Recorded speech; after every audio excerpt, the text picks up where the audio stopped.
The most important thing is, by this power, you become thoughtlessly aware. That is, you come in the present. To achieve the present is an impossible task.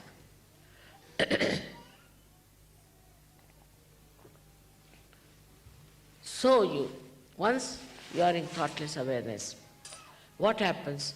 That no thoughts bombard your mind. Wherever you may be. You may be in America, you may be in any place, you are not bombarded by thoughts. So, what does that mean? Into very simple language we can say, it means that you do not reflect. You do not have a reflecting mind.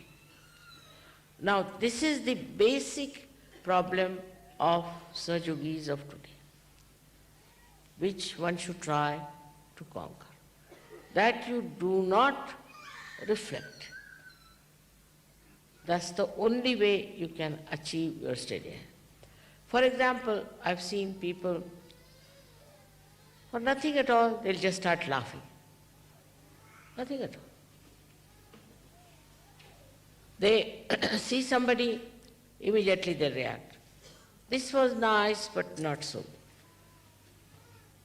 They start giving their opinion, especially in the West, about everything.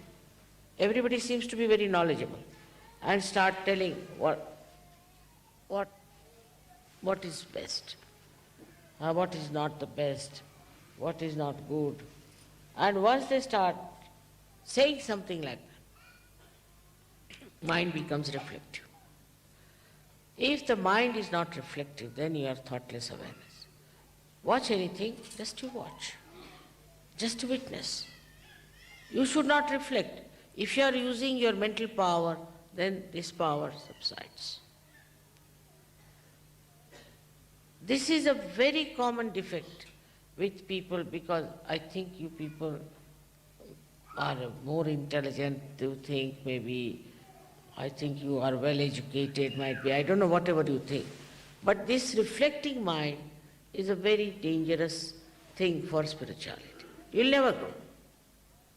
And then with the reflecting mind, you have different emotions. With something, you reflect, the reflecting mind still acts. And this is the greatest hurdle for the progress of Sahaja-yogis of today. I've been thinking, why is it the reflecting mind is so active in Sahaja-yogis of today?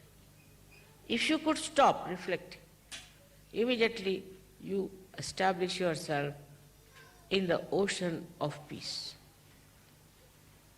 You watch something, just watch. There's no ripple of thought in your mind.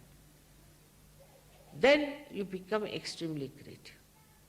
You become extremely dynamic. You become extremely compassionate. You have no fear. Some people think if you are compassionate, you see this man might lynch me. You have no fear. All virtues that you have to enjoy, you can only enjoy when you do not reflect. That means that you leave everything to the divine.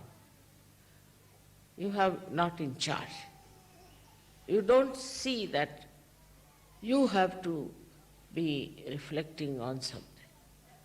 This is the greatest power you have got, is not to reflect, not to look at somebody with that kind of. Now, when we reflect, we absorb. When we reflect on something, we absorb that thing. And mostly our attention goes to the defects of others.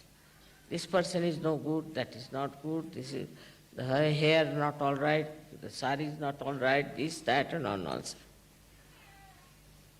So what are we doing? We are absorbing all the bad things also.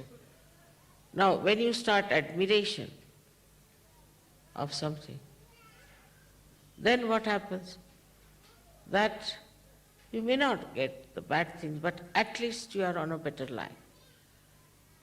But still, the admiration in thoughtless awareness is really very deep. Depth in you will only come when you do not reflect. But it's very common with human beings, especially in the West.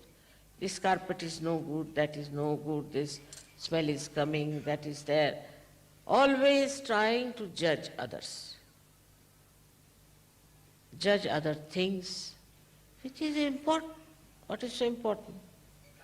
If you are sitting in the garden of heavens, what does it matter where you are sitting, what you are doing?